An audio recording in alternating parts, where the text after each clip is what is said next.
Hey, what's up everybody? This is Osabrick501 and today I want to go over the myth rank endgame progression system in Tiny Tina's Wonderlands. So hitting a max character level on your Fate Maker isn't the end of your journey. Some might even call it the beginning. Once you've ascended to the highest level, which is level 40 at launch, you'll unlock access to myth rank, a new form of endgame progression that further increases your power. Once you reach max level, earning additional experience will increase a new leveling bar representing your myth rank, with a new myth point awarded each time you fill the bar. Myth rank manifests itself as a collection of constellations, which you can see in your inventory menu via a new tab to spend any myth points you've earned. So a lot of people have been talking about myth rank as badass levels from other Borderlands games, but this one is seeming to be quite a bit different, because first off, how you earn it is just essentially getting another level past 40. So there's going to be a bar that you fill up with XP like you normally would, fill up that bar to level up. And every time you do this, this is going to give you another myth rank point. And this in itself is more similar to how a lot of Diablo-like games or ARPGs do this. Specifically with Diablo 3, you have a system very similar to this where you keep earning experience. Every time you rank up, you get more points to spend. And also the way they're talking about it, how it's split into different constellations, also seems to be a departure from the badass ranks of the other Borderlands games. So it seems like this is going to act as more of an endgame progression system instead of badass ranks, which are kind of more of an afterthought in the other Borderlands games and not looked at as much of an endgame progression system that ties into your build. These constellations are divided into 4 quadrants, each representing a new form of mastery. Druid, which is strengthening your companion damage and synergistic stats. Archmage, which is supplementing your spellcasting abilities. Blade Master, all about melee damage. And Deadeye, focus on gun proficiency. Each time you level up your myth rank, you'll move to the next quadrant in a clockwise motion. In other words,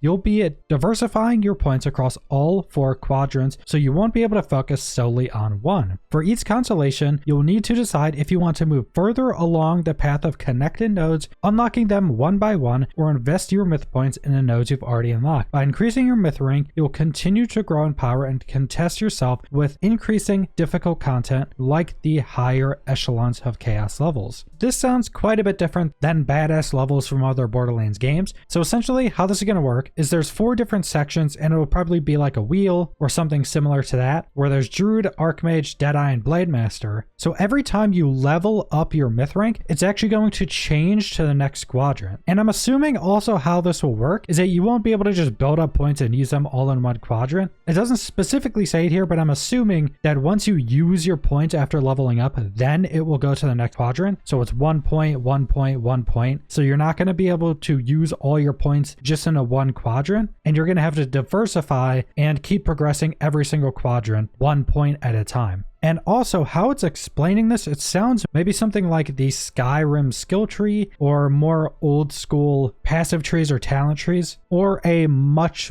smaller version of like PoE's massive point tree. So each one of these sections is going to have their own tree of nodes that you can unlock and go through, but also it seems like all of these or some of these nodes will have a bunch of different ranks in them. So maybe one will have gun damage increase. You can keep putting points into that, or you can move up. Maybe this one increases your crit damage with guns, or maybe there are even going to be more substantial effects in there, like maybe you get a crit and proc some damage increase or something like that. We don't know how crazy they're going to get with it, but it seems like a much more interesting way to evolve the badass rank and give you much more options and a much more interesting way to progress into the end game. And this is also a system that you only unlock once you're level 40. Now, some information we don't know is we don't know if this is tied to one character or if it's tied to your account, because all the badass ranks were always tied to your account and tied to all of your characters. So it would make new characters also much stronger. Now, if it's like that, where it's tied to all of your characters, I'm hoping there's a way to turn this off. So there's just a toggle to turn it on and off. I know a lot of speedrunners and stuff like that like to have a toggle so they don't have to have these on if they don't want to. Personally, I would never really turn it off, but I know a lot of people do want that option. So hopefully if it works like that, there is that option. Now, if it is tied to your account, I'm assuming it's going to all be much more just passive base stat increases, but I do think that could potentially add more interesting stuff in it if it is tied to a singular character. Because if it's tied to a singular character, you don't have to worry about giving too much power for these specific things on that character or whatever, and you could have much more specified point spending for that specific character. But we'll just have to wait and see on that. So that's pretty much all I want to go over for the new information with Myth Rank. This is legitimately pretty much all the information we have for Myth Rank, because even some people who got early access copies or the demos for the game, they couldn't get to 40, so Myth Rank was still locked. So I'm very excited to see what the progression looks like in this system, and this just adds another layer on top of the already stacked endgame for Wonderlands. Like I've mentioned many times before, this is where I wanted some endgame to go in the Borderlands franchise, to have a bit more of a focus on the endgame, give us more stuff to do, give us more progression paths, and this is just adding to that. So subscribe if you want to see more Wonderlands or other videos. Leave a like if you liked the video. If you comment up below what you guys think the Myth Rank is going to be, and thanks for watching.